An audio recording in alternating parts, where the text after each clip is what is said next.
afternoon, everyone, or good morning in certain parts of the world. Welcome to the Nestlé specific webinar that we're having today.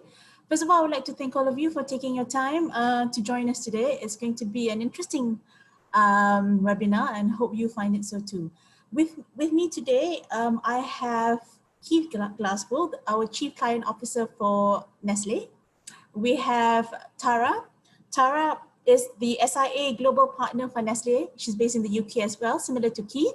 We have Ajay Bangia, who is the Regional Lead for Qualitative, or better known as IUU in Ipsos.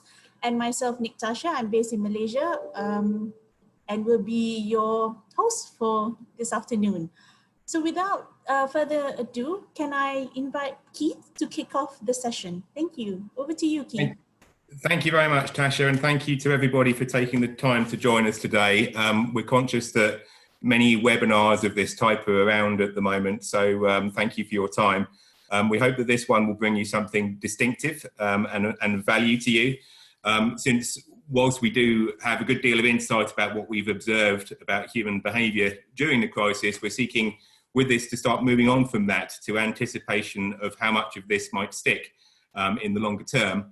And how you can understand this so as to shape your innovation and communication accordingly. As Tasha said, my name is Keith Glasspool. I'm the Chief Client Director for Nestlé at Ipsos, which means I'm in charge of the overall relationship. Later on, you'll hear from Tara, who's the Account Lead for Social Intelligence Analytics, and Ajay will bring some insight from his role as Qualitative Lead in Southeast Asia. I'm going to start by talking a little about our global trend study. Tara and Ajay will share some insights from recent work in their areas with relevance to your brands and your categories, and then I'll return to talk about some of our learning on innovation and communication in times of crisis. Okay, so to start, a little bit about Ipsos Global Trends, a study that we do and how we can use that to frame our understanding of the COVID crisis and what might stick in the long term. It's a study which covers nearly 400 questions across 33 countries, so we can only very much scratch the surface of it today, but we'll give you a flavour. Within it, we can think about a theory of change. So there are macro forces, which we all know about, which are already acting on society. These create trends, which we seek to measure in research and anticipate where we can. And those trends in turn create signals, which are the manifestations of the trends, which we might all encounter from day to day. So as an example, climate change would be an example of a macro force. One of the trends which this contributes to is a heightened interest in plant-based food.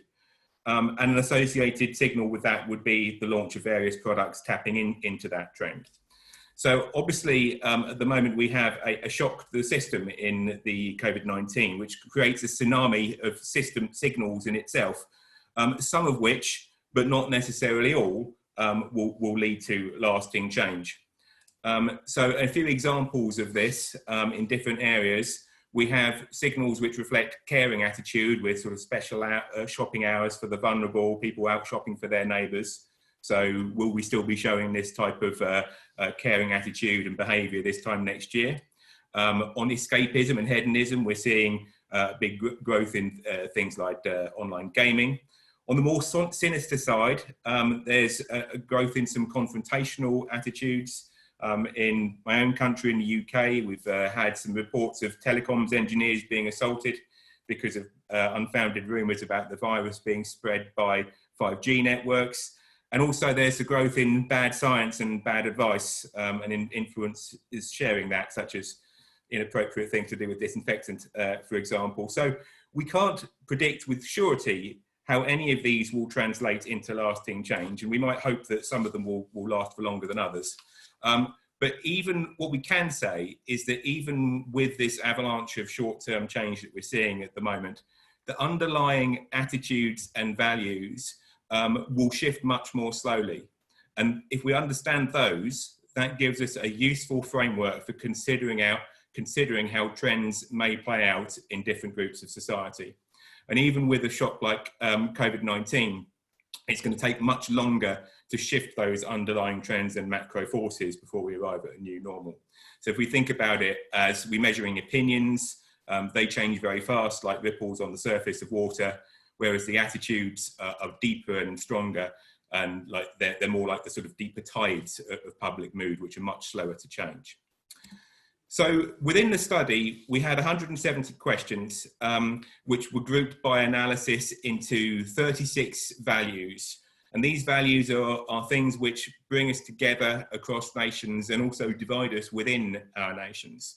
And we can group them in this way.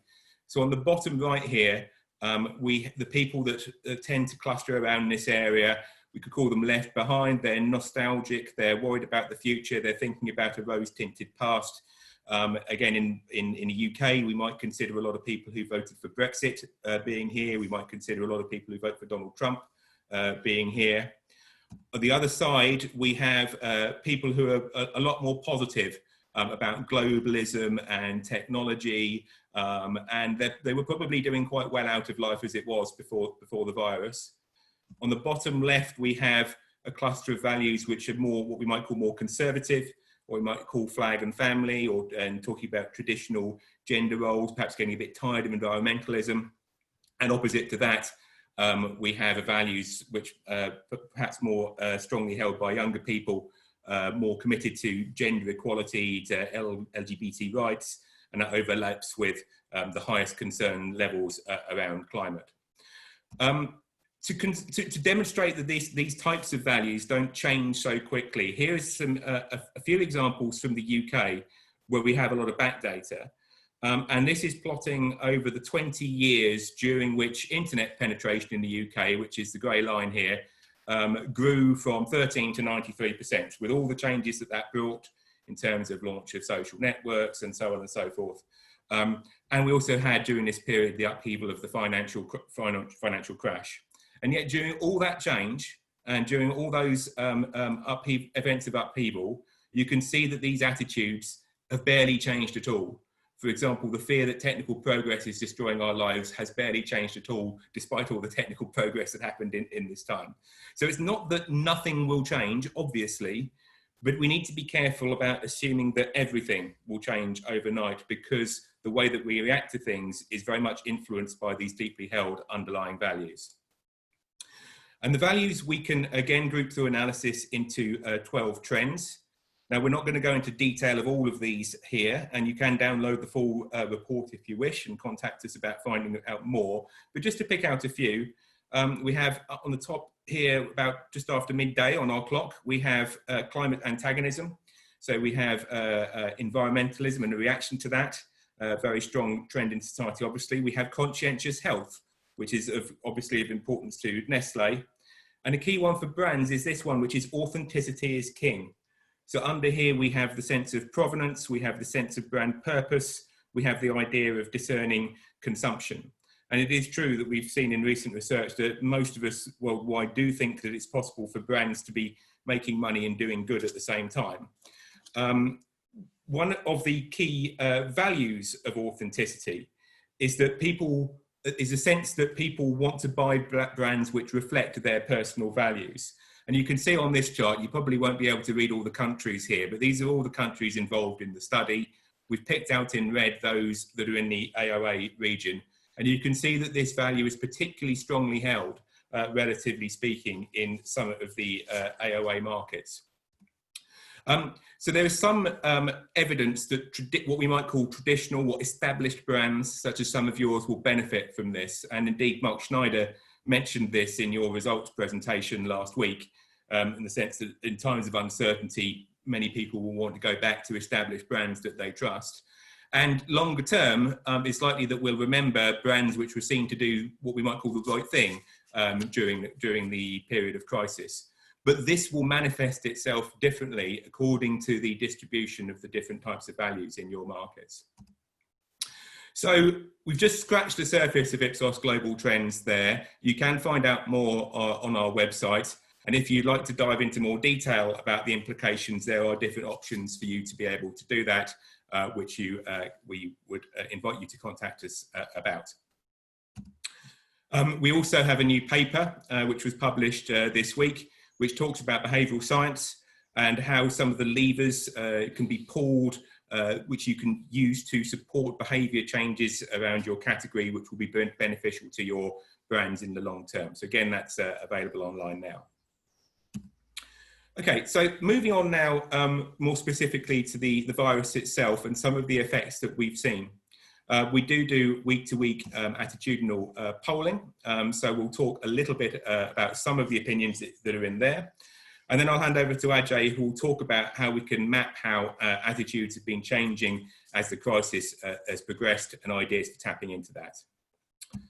So just as a couple of examples from the polling, here we see a decline in optimism about when things might be returning to normal. We're asking people whether they think that they agree that things are going to return to normal by June. What we can see here is a decline in that optimism in a lot of these Western markets, but also in Australia and in Japan. We do see more optimism in Vietnam, India, and of course China, which of course is on a different timescale regarding this crisis to some of the other markets. And we can anticipate that behaviour, as things do return to normal, is going to be impacted by the inevitable financial recession that's going to result in the associated loss of consumer confidence. Again, this is felt more keenly in some markets than others. So what you see here is people agreeing that the economy will recover quickly once the lockdown is over. A lot of pessimism in Western Europe, Australia and Japan reflecting that, but more optimism again in Vietnam, China and in India. Okay, I'm going to hand over to Ajay now, who will talk about the different phases of the crisis. Thank you so much, Keith. Psychiatrists talk about the fact that there are potentially 5 stages to grief.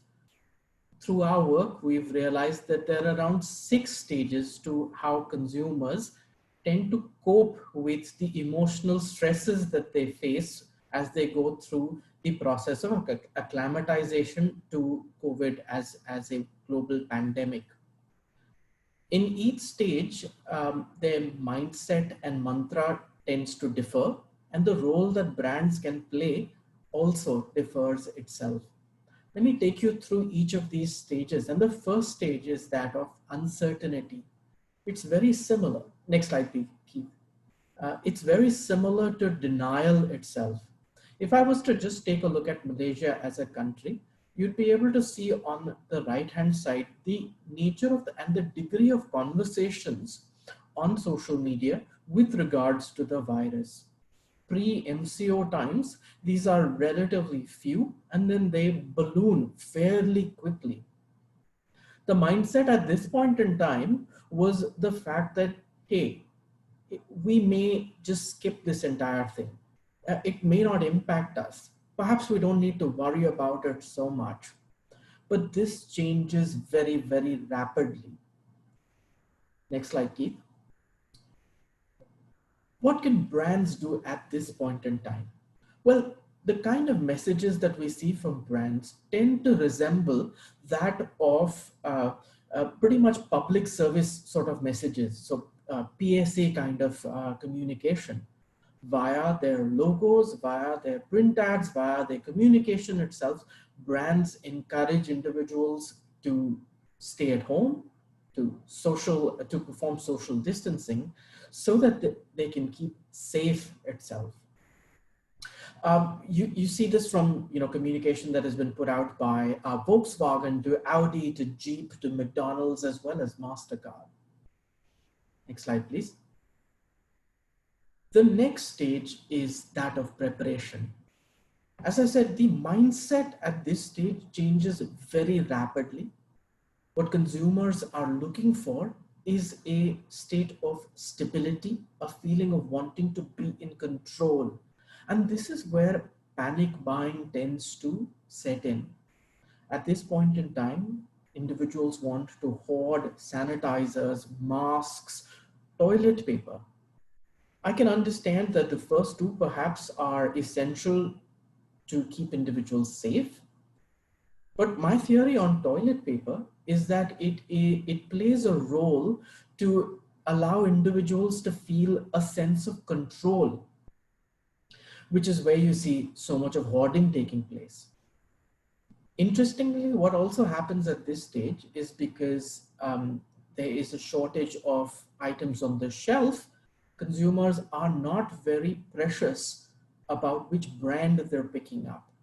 They tend to switch brands fairly quickly, largely driven by out of stock situations.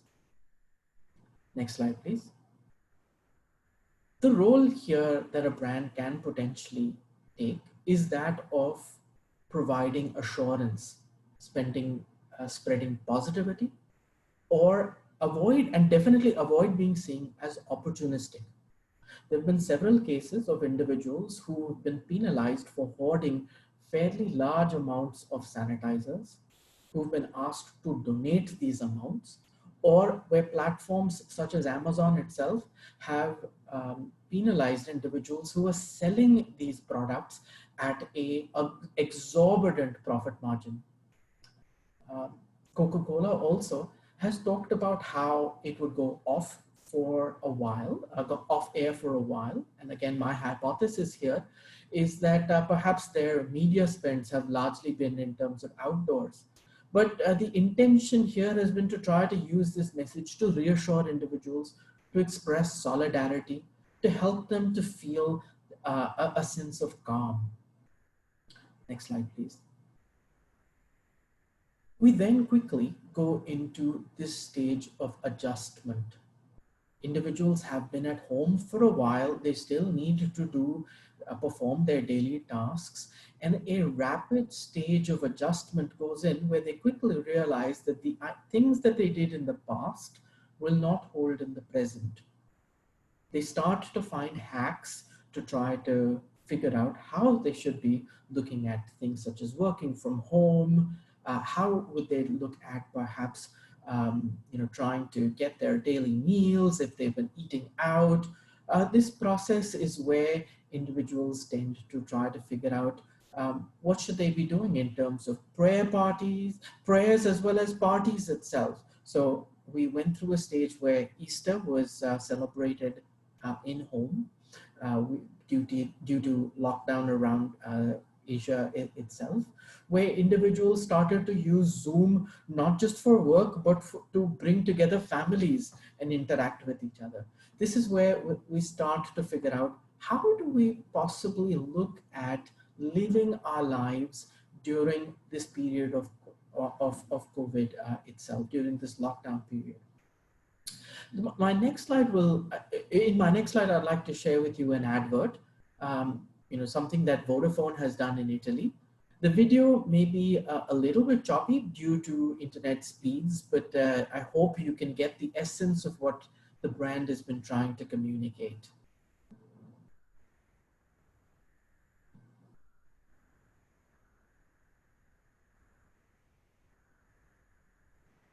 Keith, I think you're on mute.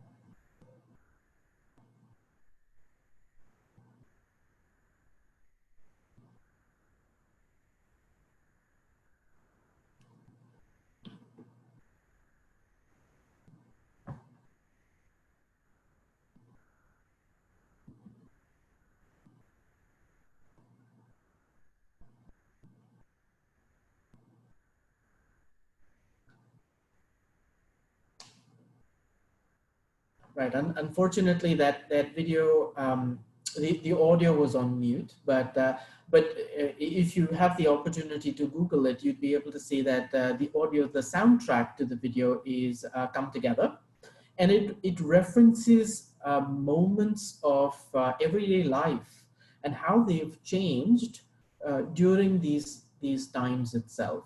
So, what is a day like when someone is at home with their families? What are the things that they tend to do? We see a lot of individuals trying to, at this point in time, stick to their schedules and stick to their rituals itself, because they're seeking a sense of normalcy. The next stage is that of acclimatization, or pajama days, as I like to call them.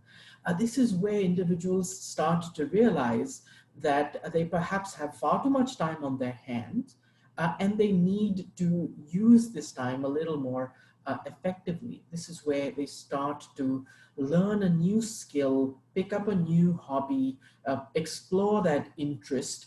And there's been a huge amount of searches online with regards to fitness, baking, etc. I mean, I refer to this almost as almost like as COVID's got talent. So individuals have been sharing a fair bit of content online with regards to their latest creation that they've put together. Either they've baked or they've cooked, and they've shared it with their loved ones online. This is also when individuals are trying to figure out workouts at home and what are the routines that they need to follow to perhaps try to get a little fitter itself.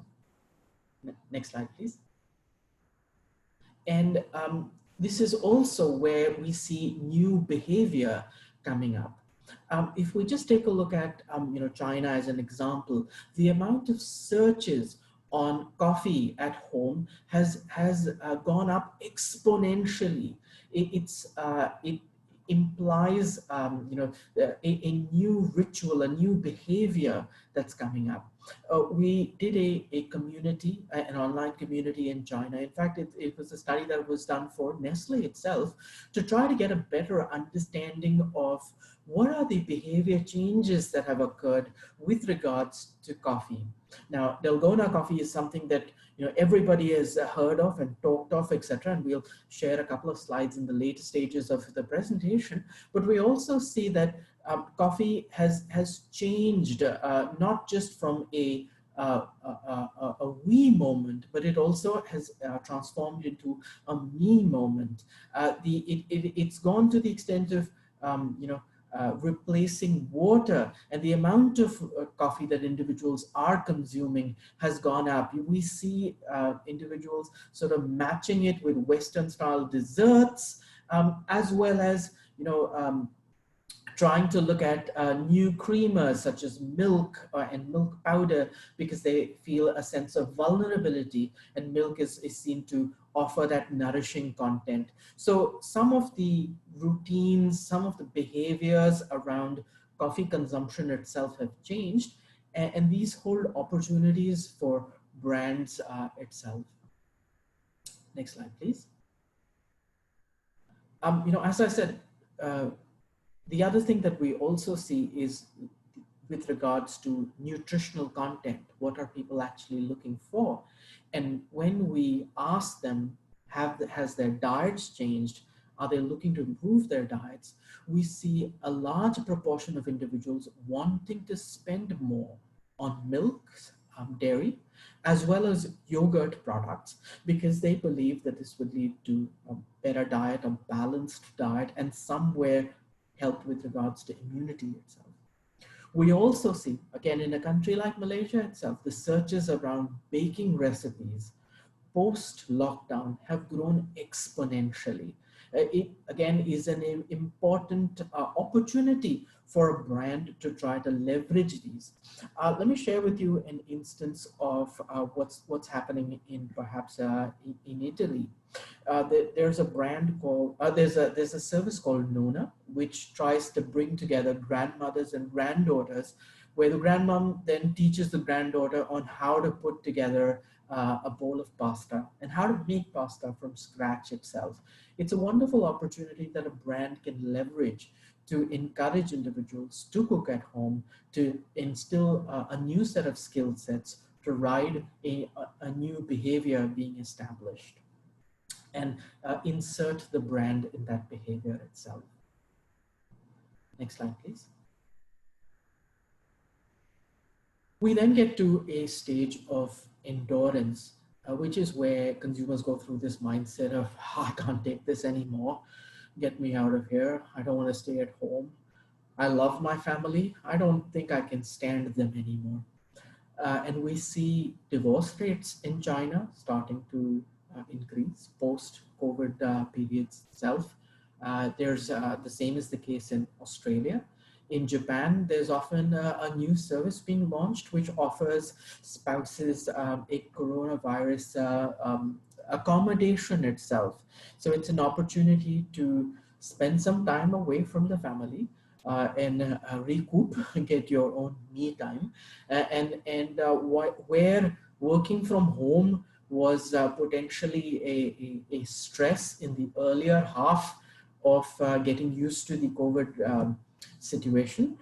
Learning from home is becoming even more stressful. So for anyone who has kids and the kids need to go to school and therefore are exposed to this learning from home, the parents go through this extremely stressful period. So this is where relationships become tenuous, individuals become fairly aggravated, and again, brands can play a role to try to soothe these tensions. Next slide, please. This is where brands like Audible have shared free content that allow individuals to share these stories with their children. A brand like Pidilite or Fevicol, which is very popular in India, has tied up with a online community of mothers to share with them arts and crafts that they can then sort of take on as a family and share these wonderful moments with their kids. And just very recently, Disney has been curating content in terms of how one could draw out its cartoon figures to again an activity that to keep young adults and young ones relatively engaged during this period of time itself. Keith, next slide, please. And this is where we get to our last stage, where we are close to perhaps the opening up of the MCO, where these the lockdown itself is within sight, or opening up of the lockdown is within sight, and when individuals start to think about, well, what happens afterwards? Would this really impact my work? Would this impact my salaries? Companies have already been trying to cut salaries, and I hear a lot of news about governments being worried about the bottom 40%. How will this really impact me?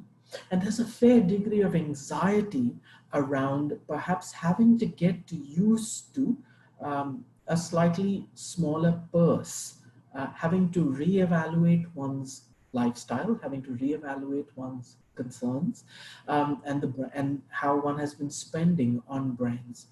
So this is where not a lot of brands have acted on this just as yet, but let me share with you an instance from the 2008 recession. Next slide, please. If you recall, in 2008, Hyundai came up with an interesting promotion, which offered its vehicles, 5 years loan, 5 years warranty, etc. But it had an interesting condition. It talked about the fact that if you lose your job, you can return the vehicle without impacting your credit score. And these sort of interesting business models, these sort of interesting endeavors would be something that consumers would be looking for as they get used to the new normal. Their lifestyle would have changed, their needs would have been impacted, and therefore the role that brands and products can play could be slightly different. And it will be interesting to take a look at how one could then address these particular needs. Now I'll hand over the presentation to Tara, who will share with you some interesting work that we've been able to do using social listening. And we talk about how some of the learnings that we've accumulated for your brands. Over to you, Vera. Thanks, Ajay. So as Ajay and Keith said, I am the Global Social Intelligence Analytics Partner, and we've been having a little bit of a look at some of the social intelligence data focused on English language globally. And so if we go to the next slide, what people are talking about in terms of COVID-19 and snacking. And we can see some periods which actually coincide quite nicely with some of the things that Ajay was just talking about in terms of how consumers are going through that that emotional roller coaster and those different stages. So we go to the next slide, we see that the first piece of that, and how it starts, is that sort of obsession or thinking about, well, how am I going to defend myself? So you see lots of discussions around snacks and other types of foods that can help to boost my immunity, how they can help me to stay healthy, but then quickly move into this sort of stockpiling and panic buying, the same sorts of things that Ajay was just saying about. People want to make sure that they've got whatever foods they term to be their own essentials, and my essentials might be different than your essentials. Even if everybody's buying toilet roll, I might have, you know, six containers of Nescafe, because that's really essential to my life. And so I want to make sure that it is somewhere where I know I can get it. But then after that, if we move on, we start to see that people then begin to talk about how much they're snacking, how their foods choices are changing. And we've always seen on social media this real tension between clean eating, healthy snacking, and overindulgence. And we can see that even more now than we do in normal periods. And that's because a lot of people are talking about this sort of boredom-induced, what they perceive to be unhealthy snacking. But it's just part of my life now. So I'm going to eat lots of crisps, or I'm going to eat more chocolate than I normally would. And that is in contrast to, I would say, the smaller number of people who talk about how they are enjoying healthier snacks, or trying to use this sort of quarantine or lockdown period to eat more healthily. And that has continued throughout the whole rest of the life so far, up to last couple of weeks. But if we move on to the next slide, we start to see some other elements that come in, which again fit really nicely with what Ajay was just talking about. So we have people using food as a sort of nostalgic element. So what am I going to do when life gets back to normal? How rapidly life has changed. I don't have the access to eating out and the things that I used to take for granted. So how can I find a way right now to create my normal, and what are the things I'm going to do when I can get back to some sort of normality? And that fits in quite nicely with the rise of the home chef as well. Ajay talked a bit about how we see recipes being shared quite a lot, people learning new skills, people using food even as a way to connect, in the Italian example, with their grandparents or other people that they care about. And so with this new hobby of cooking coming through, there's a lot of content. I mean, recipes were always widely shared online, but you see even more of that coming through, and people creating their own new foods, sharing, posting recipe ideas, etc. So if we move on then, and we think more specifically, we did some exploration around Nestlé brands within that data set, just focusing on the first couple of weeks of April. And there was a lot of content around specific actions that Nestlé was taking at a corporate level, as it were, charitable donations, what impact it would have on Nestlé products. But if we look within particular brands, we can see that there are 4 areas, 4 categories where Nestlé is really starting to get more involved in the consumer conversation. So the 2 coffee brands, Nescafe and Espresso, a whole range of confectionery and baking brands, and then Maggi for instant foods, which has a sort of nostalgic bit in it as well. And so I wanted to take you through just a couple of quick examples, as Ajay mentioned, on coffee. So for Nescafe, Dalgona coffee definitely comes up. And I quite liked this particular quote. So my first time whipping up, pun intended, a glass of Dalgona coffee. But you can see that Nescafe comes through. And this is a way too for people to get their fix, the things that they like, treat themselves a little bit. So we saw that quarantine sort of snacking and treating piece coming through, but also trying new things, seeing if they can be creative, and is, as Ajay was reflecting, an opportunity for brands to figure out how can they start to integrate more into people's lives. And so this is something that social can be really great for, to see where those things are already happening, where there might be a new use or new opportunity for your brand that is consumer-led, and then you can engage accordingly and share, amplify, pick up, and take it to the next stage. If we look at the Nespresso example, well, I mean, coffee is an essential for a lot of people. I know it is for me. And so if in some markets, consumers go into coffee shops every day, so they don't have that opportunity anymore, turning to an espresso machine, maybe one you already have, maybe a new one that you've just purchased, and the pods, that can create the next best thing, which is where some of your history of advertising really pays off here. So it can also help to form part of the routine. Ajay talked about the sort of sense of creating routine, and some sort of normalcy is really important to people. So helping to do that it really fulfills a core need, if you think of Maslow's hierarchy of needs, for example. So that sort of sense of safety and security can be reinforced by the nice hot cup of coffee. And again, this is where social media can start to give us more of an insight into what are the key roles that your brands might be playing in the new normal, or in a normal, as it were.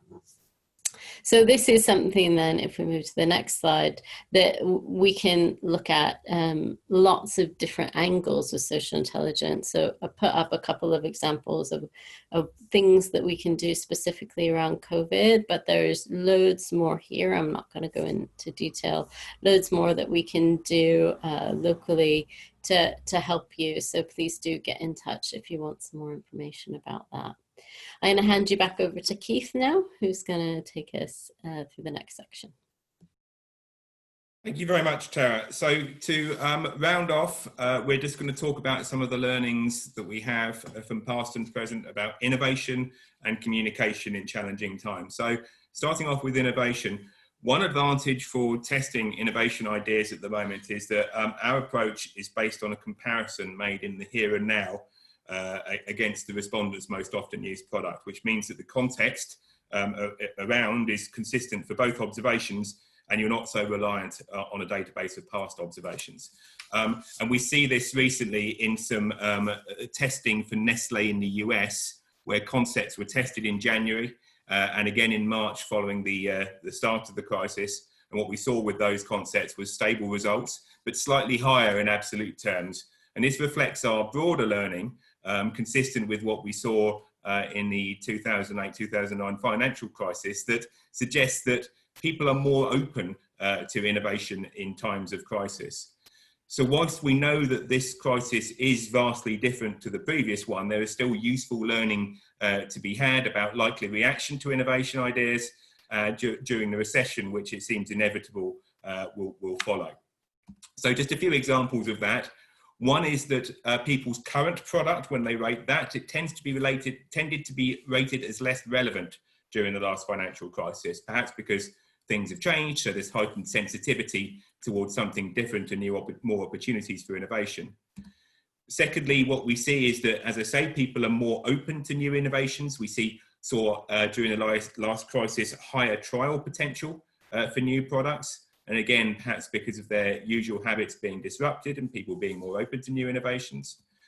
And value being increasingly important, with more price sensitivity inevitable. So we know that people will be more open to new ideas during a financial crisis, more open to innovation. We know that some attitude and behaviour will remain permanent, and research during the crisis can help you understand what actions you need to take in that context. And in that context, scenario planning is a good idea, so that's forecasting for different scenarios. And we haven't touched so much on e-commerce today. There's plenty of statistics around, including your own, about the growth in e-commerce, with it now forming over 10% of your sales.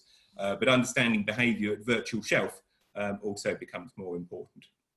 So again, just scraping the surface of learnings we have around innovation, and to do the same with communication. What can we learn from communication in a crisis to influence our communication strategy? The first thing that we can say with confidence is that going dark is not the answer. Companies in past periods of financial strife which maintained or increased spend tend to see higher sales as a result. And we also know from our recent research that people are open to advertising. They're looking for advertising as a source of entertainment and escapism, as well as information. So whilst obviously care must be taken with your tone being appropriate, the majority of people are open and receptive, and only a minority would say that people that advertise during today's climate are tone deaf. So it's unlikely you'll be taken negatively by the very action of advertising. But what you do need to be very careful to do is stand out from the clutter. So this statistics, this chart here, comes from some recent testing we did of COVID-themed ads in the US. And what you see there is the vast majority of those being below average on branded attention, and also not very good at the potential to drive change. So they have a relatively low ability to stand out and be noticed for the advertised brands. And I think we could probably all think about ads from our respective markets, which have dropped into a very non-distinctive tone.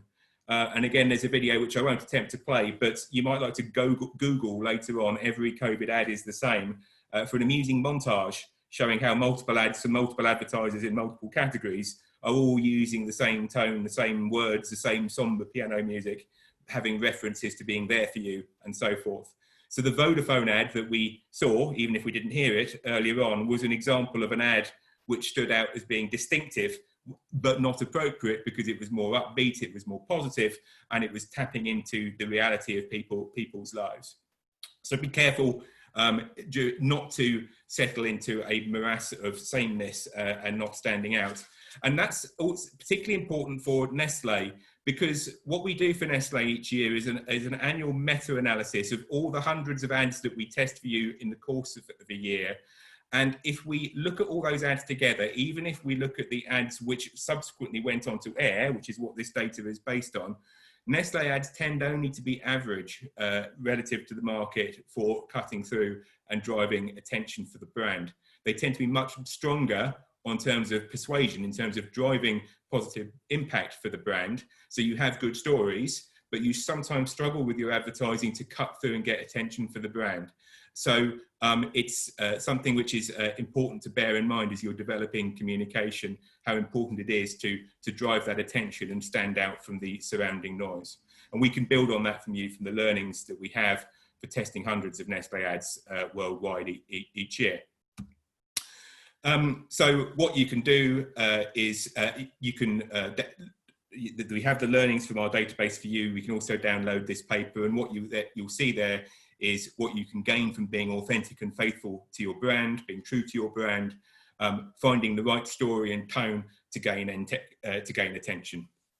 And you can download the paper from the link there. So that brings us to the end of today's content. There's a lot more available online. We have a specific coronavirus research homepage where you'll find the tracking of the latest opinion research around the virus. You'll find the various expert papers, some of which we've touched on today. And we also crystallize all the different pieces of research into a fortnightly digest, which is available online, and which also your local Ipsos contacts can share and discuss with you. So thank you very much for joining. Thank you for taking the time. If you have questions, you can feel free to email me directly. Otherwise, your local Ipsos contacts will be in touch to follow up. And perhaps there have been some questions already. So Tasha, do we have any questions? So far, we do not have any questions. Thank you, Keith. Thank you, Ajay. Thank you, Tara. I never knew that toilet rolls can be such a comfort during times of crisis, and I actually tried Dalgona with disaster actually, but the Nescafe was good. Okay, we do not have any questions we do have one actually. Great, keep the questions coming. Please put it in the Q&A box. The first question is from Malaysia. It's a question to Ajay. Which consumer behaviors would continue as the new normal even post COVID-19? That's a wonderful question, and wouldn't it be great if we knew the answer to all of those? So here's how it's difficult for us to predict what we think would be the lasting behavior. How would our behavior mutate itself? But what we can see in the near future is that things aren't necessarily going to go back to normal as soon as the lockdowns end. We know that individuals will still be fairly sensitive to social distancing. There would still be a fair degree of anxiety, and things such as eating out itself or at a restaurant. I don't see that happening. I don't see that changing immediately. So I think people will still continue to cook at home for the near future till there is a relative degree of comfort that they experience with regards to the situation itself. This again has implications with regards to, for a brand like Nestlé, with regards to your partners itself. So, a lot of your partners are food service restaurants. How would they perhaps be surviving in a scenario where they may not necessarily see the same degree of footfall as they did pre-COVID? It would be an interesting issue to research and to get a better understanding of. Thank you, Ajay. Before we go to the next question, keep them coming. I would just like to reiterate that most of the Nestlé representatives in your market is in this call. I can see Kathy from Australia and a few others from Vietnam as well. So please do reach out to them if you have any pertinent questions with regards to your own market or with regards to your own brand, because I can see a lot of brand people on this call as well, which is fantastic. I do not see any questions yet. Okay, perhaps this all answered during the presentation, which is fantastic. If you do, as I said, please do reach out to myself or your CEO, your representatives around the Zone AOA region. Okay, we have one. All right, hold on. This is exciting. Okay, we have, is it correct to assume consumers stick to familiar brands during crisis? Who would like to take that one? Okay, yeah, I'll take that one. I think it's partly true, yes, and I think you see that reflected in your Q1 sales figures. However, it's also true that people are more open to innovation in the crisis because their attitudes are heightened. Their routines are disrupted and they're more open to new things. And we see this from the analysis of our innovation database. So I think the answer is yes, but that doesn't mean you can be complacent about things. And it does mean that you still have the opportunity to innovate and renovate around your brands and be aware of people's heightened sort of sensitivity to new things because of their routines being disrupted. Also, we talked about the global trend study and the underlying values that people have. So it is impossible to predict exactly what consumer trends will continue, but we can try to anticipate that by understanding that the deeply held values will not change, even though the short-term reality will. And so that different people, if you have attitudinal segmentation, that type of thing, that the manifestation of that behavior change will be different depending on the incidence of those different groups in your market. And there's also another thing that's worth saying is we didn't talk about it very much, but I touched on it, the principles of behavioral science.